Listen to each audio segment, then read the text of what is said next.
Bien, tengan ante todo buenas noches. Vamos a continuar con los videos de fisiología humana. Esta vez vamos a tocar el tema de lo que es el potencial de la membrana celular en reposo. Ya hace un buen tiempo que no hacía estos videos y de todas maneras disfruto haciéndolo y espero que realmente sean de su agrado. Comencemos entonces. Bueno, yo soy el usuario SF Hopkins 07. Bien, antes de empezar con el tema siempre hacemos una pequeña remembranza acerca de los investigadores relevantes en cada punto. En este caso que nos toca son los ganadores del Premio Nobel de Fisiología y Medicina en el año 1963, que se entregó en forma conjunta al señor Eccles, Hawking y Huxley por los descubrimientos concernientes a los mecanismos iónicos envueltos en la excitación y la inhibición en las porciones periféricas y central de la membrana celular nerviosa. ¿Qué quiere decir esto? Ellos tres ganaron el premio Nobel debido a las investigaciones que hicieron en la neurona del calamar gigante. Ahí empezaron a descubrir cuáles eran los mecanismos iónicos que se veían envueltos, como por ejemplo el sodio. Y en base a este descubrimiento, que tuvo mucha relevancia para que futuras investigaciones se lleguen a dilucidar estos mecanismos, fue que les entregaron el premio Nobel de Fisiología y Medicina. ¿Bien? Siempre una añoranza a estos grandes investigadores que permiten que tengamos el conocimiento que ahora tenemos. Bien, continuemos entonces.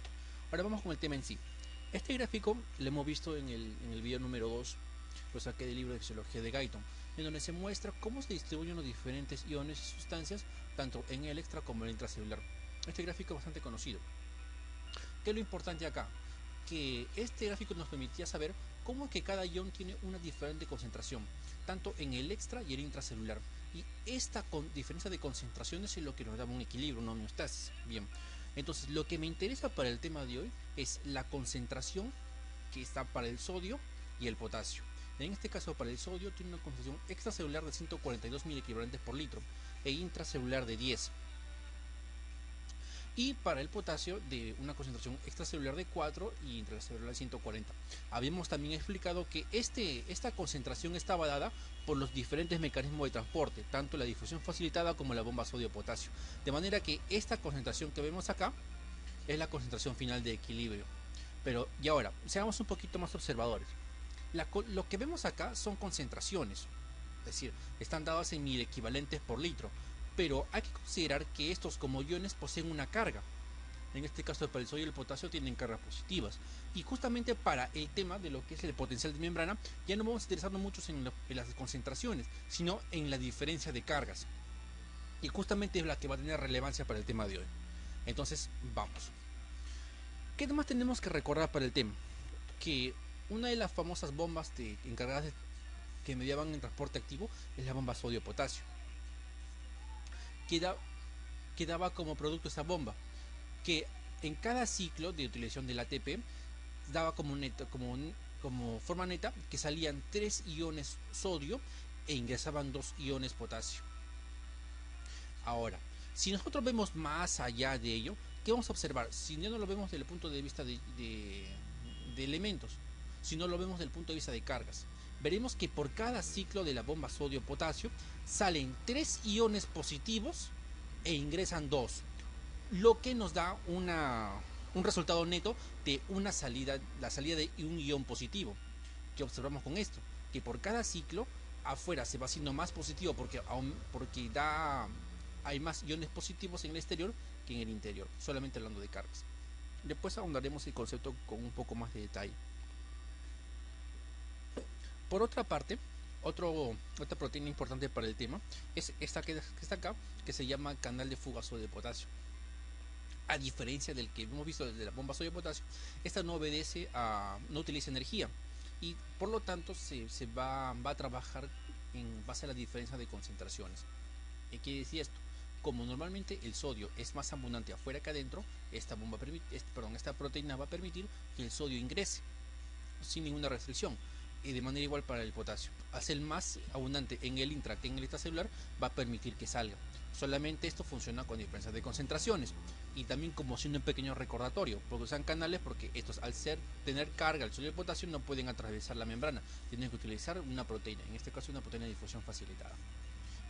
Bien, ahora, ya conociendo estas dos proteínas, vamos a explicar en qué consiste el potencial de la membrana. Y veámoslo de esta manera. Vamos a ver de la manera más simple. Tengamos una figura A. Vamos a explicar cómo que se da el potencial dado por difusión. tenemos una fibra nerviosa, que es la que está acá, y vamos a suponer que esta fibra nerviosa solamente va a ser permeable para el potasio. Bien, sabemos que está el sodio, está el magnesio, hay aniones intracelulares negativos, etc, etc. Pero vamos a presumir vamos a suponer para este ejemplo que solo es permeable al potasio. Entonces, ¿qué significa esto? Que el potasio normalmente por la gradiente de concentración, es decir, al ser más abundante dentro de la célula, va a salir. Pero va a regresar por la bomba sodio-potasio. De manera que vemos que para el potasio es más lo que sale que lo que entra. Vemos acá 4 flechas rojas contra una negra. Entonces, ¿qué vamos viendo? Que con cada ciclo se van acumulando iones positivos afuera y los aniones negativos que quedan adentro no van a salir. Por lo tanto, esto va a crear una diferencia de cargas. ¿Qué quiere decir? Que afuera se van a acumular formas positivas y respecto al interior. No significa que el interior no haya positivo, también hay, pero abundan los negativos respecto al exterior. Por lo tanto, esta diferencia de cargas va a crear una polaridad, siendo positivo para afuera y negativo para adentro.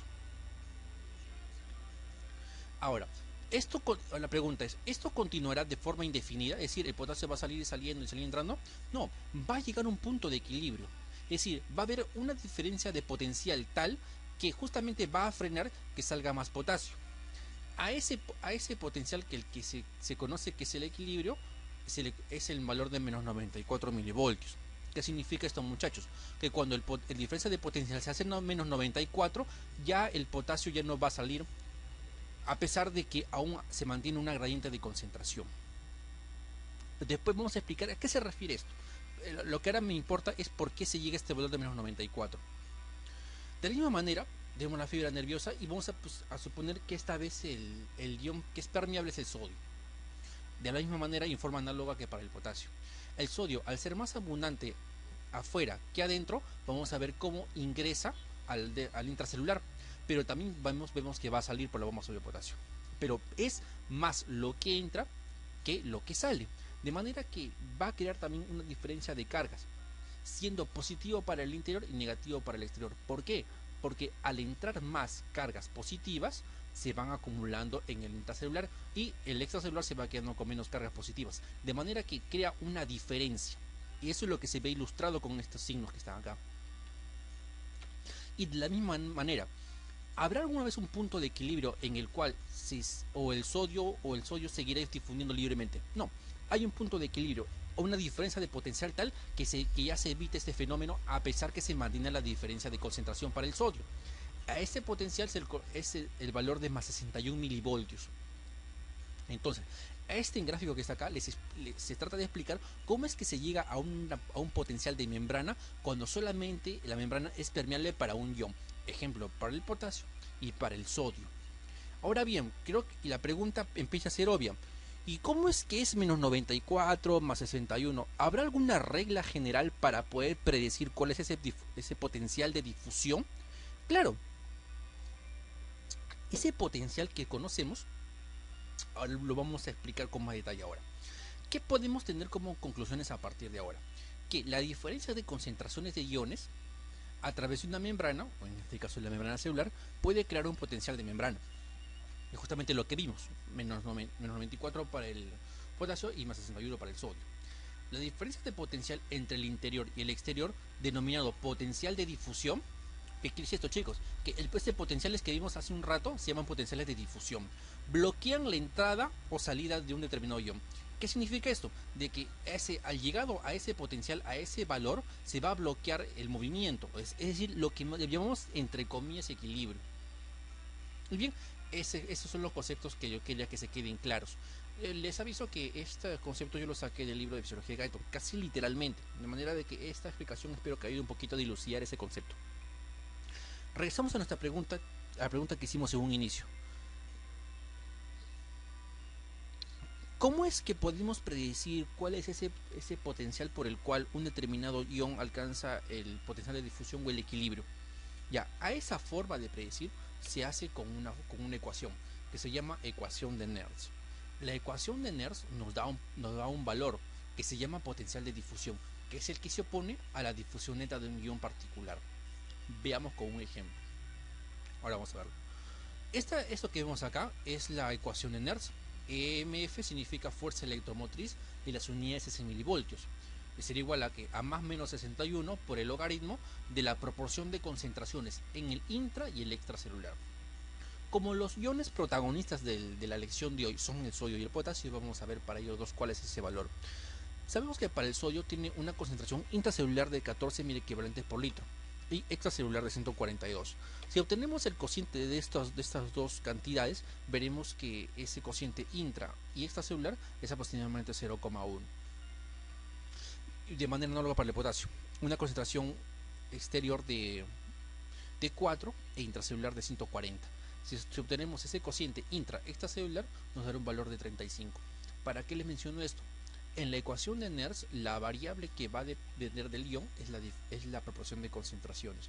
Es decir, si yo quisiera hallar el potencial de difusión para el sodio, lo que tengo que hacer es reemplazar este valor de 0,1 en esta ecuación. Igual, si yo quisiera hallar cuál es el potencial de difusión según la ecuación de Nernst para el potasio, lo que tengo que hacer es reemplazar ese 35 en esta ecuación. Le saco el logaritmo y lo multiplico por 61 o más o menos dependiendo hacia dónde se va a difundir el ion. Le puedo explicar un poquito más. Entonces, regresando a al ejemplo anterior, si yo reemplazo para el potasio el valor de 35 en la ecuación y resuelvo esta ecuación, vamos a ver que el potencial va a salir aproximadamente menos 94 milivoltios. Y de la misma forma para el sodio, al reemplazar este valor de 0,1 en esta parte de la ecuación y al resolverla, vamos a ver que se obtiene el valor de más 61 milivoltios. Entonces, chicos, esta la ecuación de Nernst es la que nos permite saber cuál es ese potencial de difusión. Entonces hay que tenerlo bien claro.